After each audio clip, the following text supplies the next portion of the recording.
Politics in the United Kingdom is in turmoil as the Theresa May government struggles with its plan to seek a post-Brexit deal with the European Union (EU). In typical British fashion, the knives are out for May, who is in the line of fire from her own party backbenchers seeking a better plan than the one she is proposing. She has to protect her chair in 10 Downing Street even as she has to deliver on one of the most momentous decisions any British government is being forced to make in recent memory. Everyone has a stake in its success, but few want to help her out. With the UK due to leave the EU on March 29, 2019, challenges are mounting for May, for the Tories, for Westminster and for the UK in general. Turmoil over Brexit. About 50 members of the European Research Group urge a pro-Brexit lobby which is strongly against Theresa May's plans for trading arrangements with the EU met last week and discussed openly how to oust her from office.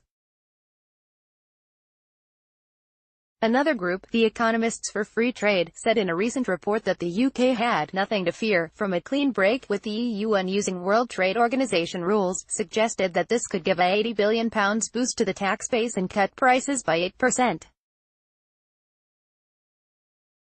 These claims are, of course, not being taken seriously by many, especially the British Prime Minister's supporters. Her Chancellor, Philip Hammond, has responded by terming the economic assumptions behind the above analysis is not sustainable.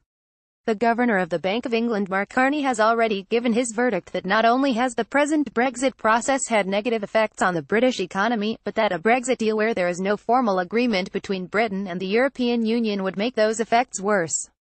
Trade trouble. May's supporters are urging the MPs to unite behind the Prime Minister and strongly supporting her Chequers blueprint for future relations with the EU as the only reasonable solution to the present crisis. As part of this plan, the UK will strike a trade deal with the EU for after the UK leaves in 2019.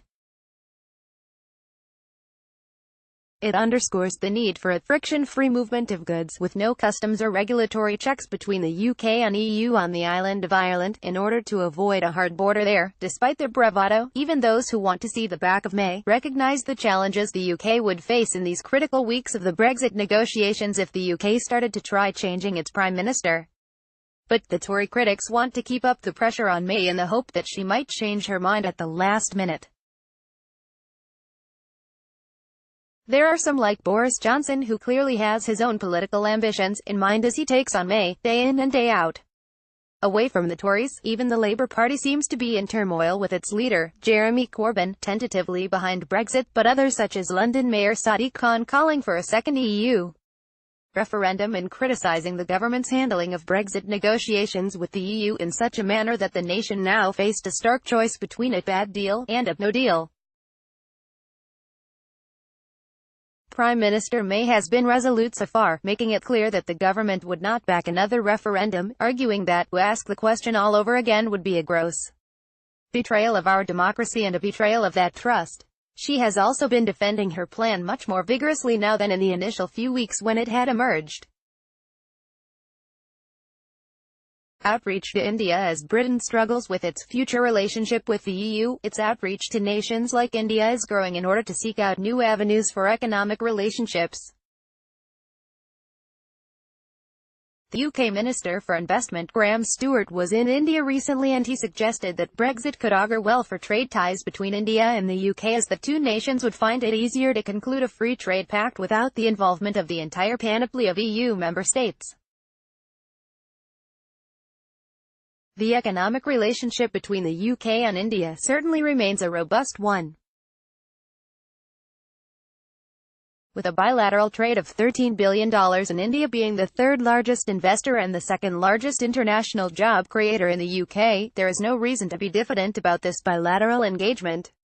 The UK is India's fourth largest inward investor and the Indian diaspora in the UK of around 1.5 million is not only one of the largest ethnic minority communities but also one of the most productive, contributing around 6% to the country's GDP.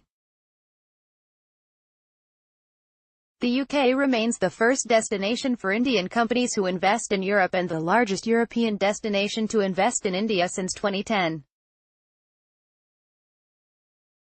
While the two nations can look forward to a potential FTA, the negotiations can only proceed once the UK has put its own house in order.